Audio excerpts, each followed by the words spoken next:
75 years later, World War II pilot's grandson stumbles upon a crashed plane wreckage that reveals some hidden secrets.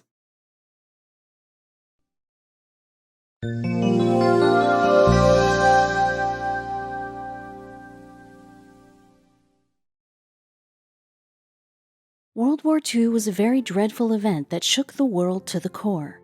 Even today, we can see its residues scattered around several places. So much happened during the war that there were so many stories which were left unheard. According to the official data, on average, total casualties which happened in World War II ranged between 70 million to 85 million. Casualties that happened directly due to the war that affected the war, military, and civilians are around 50 to 56 million. In addition to these numbers, around 19 to 28 million people suffered from the after effects of World War II. But why are we talking about World War II? There is a reason for that because back in 1944, a plane crashed. But the thing was that the wreckage of the crashed plane was missing. According to the last location which was recorded on the radio, the wreckage was nowhere to be seen. Then where did the wreckage go? And was there even a crash? Or was it just a false alarm from the pilot's side? What actually happened that day, and what made the pilot's grandson intervene after so many years of the incident? The high altitude of remote place Norwegian mountainside, Phil Richardson, grandson of Ron, was trekking the place in search of his grandfather Ron's fighter-bomber plane wreckage, which people believed crashed in the same area he was walking around in search of some clues that were missed back then between all the chaos. Luckily, a stranger found the wreckage of a plane, and Phil was on his way to discover something astonishing in the middle of everything. What did he find other than his grandfather's missing plane? You will soon find out.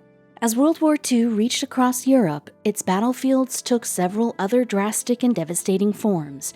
But while the forces from both sides fought to each other on the land and the sea, one more battle was fought in the sky between the planes of opposite forces. World War II showed how important aerial warfare was. In fact, the world in the 20th century realized the importance of the Air Force. Though we have seen a drastic change in the Air Force, it wasn't until World War I the fighter planes became the most important part of the warfare.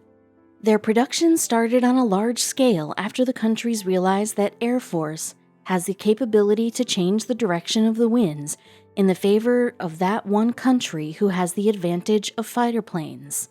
By the end of World War I, countries realized that aerial warfare would soon become the most important part of the army. Countries like Britain, Germany, the Soviet Union, and the United States saw the role which Air Force played in the World War I. By the time World War II kicked in, all these countries were working really hard to get better in the aerial airfare, and the scientists of each country were trying to build the more advanced and unique and fast aircraft so that their country has an upper hand in World War II. In 1939, Britain, Germany, the Soviet, and the United States were ready to barge in, and World War II saw some major and advanced aircraft in the history of the war. The aircraft became strategically very important for the countries, and they placed the base camps of these air forces on those positions where it was really easy for them to travel long distances. But it was Germany's Luftwaffe who shocked the world and terror in enemy armies with the help of Stuka dive bombers, but they weren't able to keep the production to a level where they could win a war. As World War II progressed, the British were able to develop an advanced radar technology which helped them to raid the areas more forcefully, including the power of seismic bombs. The Allies were stronger than before. Their power brought destruction that caused shiver in the spines of the enemy allies.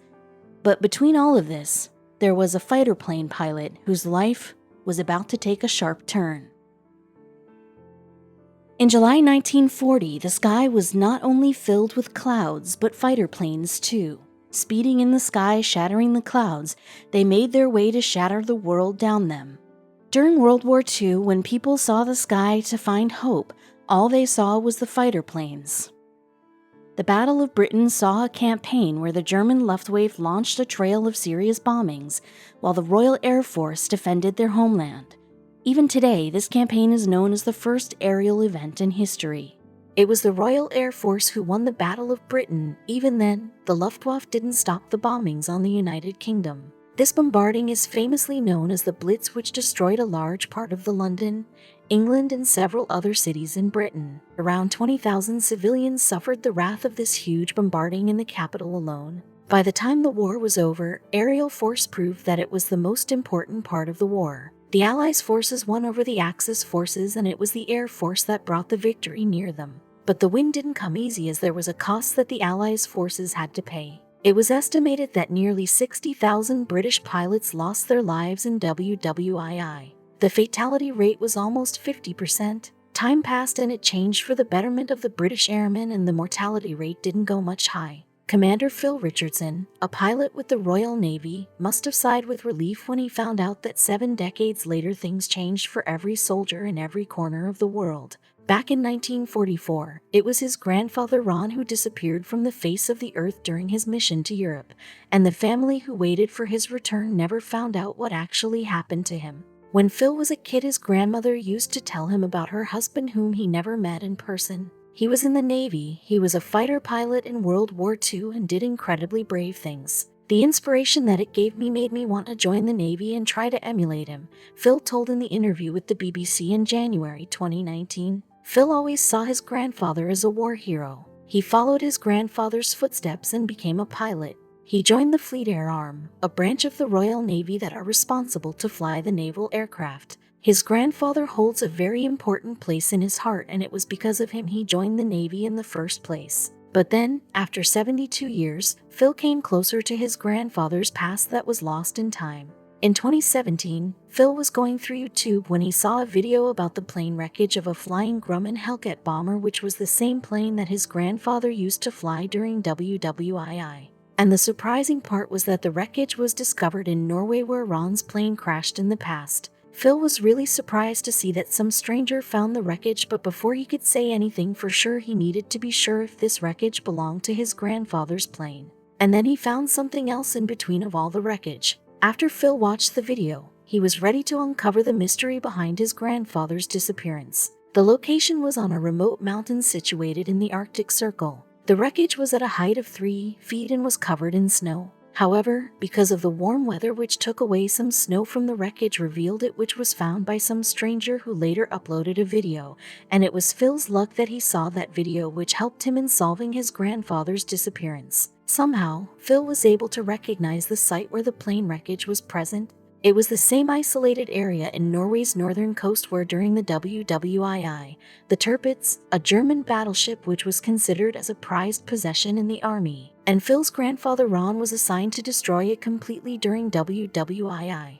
Things started to make sense to Phil, and then he was able to find out that one lost information about his grandfather that changed everything he knew about him. Using this new information about Ron's final mission during Wwii, he and his father Alistair reached an unbelievable conclusion. 3 Hellcats were lost during the operation, and this crash site corresponds with the location, flight plan, attack route. "We are certain it is my grandfather's aircraft," Phil told in the interview with Daily Mail. According to the family, Ron was a simple man who worked as an electrical engineer and lived in New Zealand. Like many of his close friends and colleagues, even he responded to the Commonwealth's call when they asked for volunteers to participate in Wwii. Soon, he signed up for the Fleet Air Arm of the Royal Navy, and he was all set to become the pilot.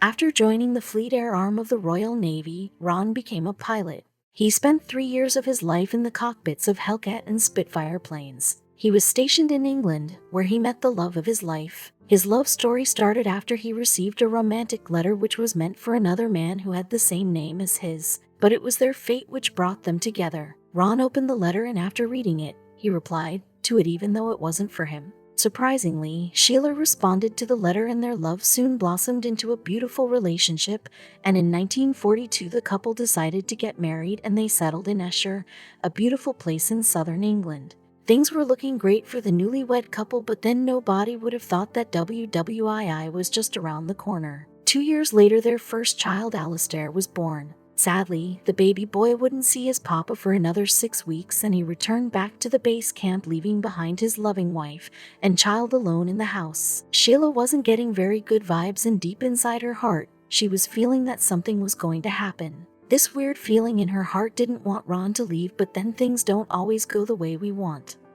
My grandmother remembered him walking off down the garden path knowing that she would never see him again, Phil told in the interview with Daily Mail. She had some sort of premonition. Away from home, Ron was ready for his dangerous mission. He was assigned to the HMS Indefatigable. On August 22, 1944, Britain's Royal Navy planned out their first attack on the Tirpitz in Kofjord. Tirpitz was the most advanced battleship ever built by a European navy. Even Winston Churchill, the then British Prime Minister, was aware of its great strength that posed a great threat to the United Kingdom. He ordered the army to destroy the ship as early as possible before it caused any further damage to the army. The Royal Navy had only one mission: destroy the Tirpitz. The sky was filled with air carriers and was moving toward the target to eliminate it once and for all. However, the first bombing raid wasn't able to harm much, and their first attempt was declared as a failure. The largest battleship was standing tall and unharmed.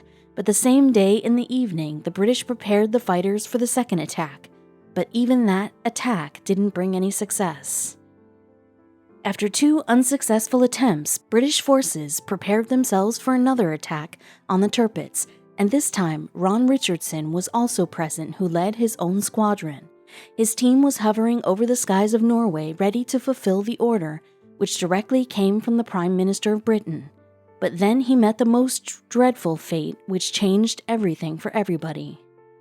The protective smokescreen made it very difficult for Ron to see clearly, and aiming for the vessel was really difficult for him and his men. They had to take some actions, otherwise it would be too late for anything. His men bombarded the battleship, but Ron wasn't lucky enough. There was smoke coming out of his plane, which alarmed every sensor in the aircraft. According to witnesses, his plane was light, seen drifting away in the clouds.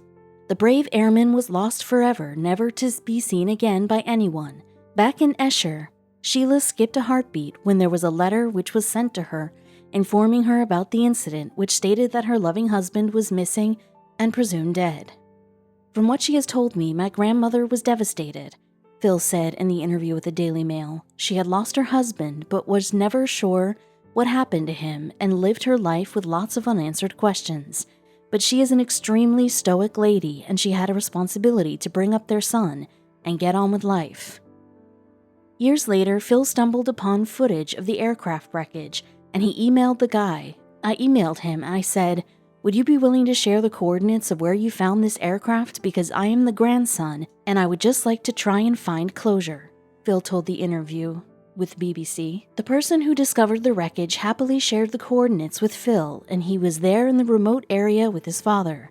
After a 5-hour trek, they reached the location where they found the wreck of the Hellcat. We found an almost complete but disintegrated Hellcat aircraft that had hardly weathered or perished, as it has spent most of every year since covered in snow, Phil told the Daily Mail. There was virtually no rust on it, as if it had crashed last week. The rubber seals on the fuel pipes were as if they were still new. We saw parts of the fuselage still riddled with bullet holes, and the tail was very clearly still intact in one piece, Phil told the BBC. It's clear that he only just clipped the very top of this mountaintop here, and he was very close to getting away with it and surviving, Phil continued. So what happened to Ron? According to Phil, after talking to the locals of that area about the crash, they found out that some of them recalled the crash where people checked out the site and even removed the bodies from the plane. Ron's body was treated with every respect it deserved and was buried by the Germans in the local burial ground. This information brought some peace in both Phil and his father's heart, who had no idea about their father. The local took them to the spot where they believed Ron now rests. We said a prayer there, we left the cross, and we reflected on the area where Ron spent his last moments, Phil told the BBC. Currently, the Commonwealth War Graves Commission has reopened Ron's file and are looking into the matter. Phil and Alistair are now home, and they even brought some answers back for Sheila, who had no idea what actually happened to her husband. "I'm 75 now, not 25. I'm satisfied and am at peace now. I know what happened to my father," Alistair told the Daily Mail. Meanwhile, this event has given Phil's life a new meaning. Seeing the extent of the wreckage really moves me. I compare it to my own flying career in the Navy and know how close to dangerous situations I have been in, but fortunately, I have always come out the other side of them, Phil told the BBC.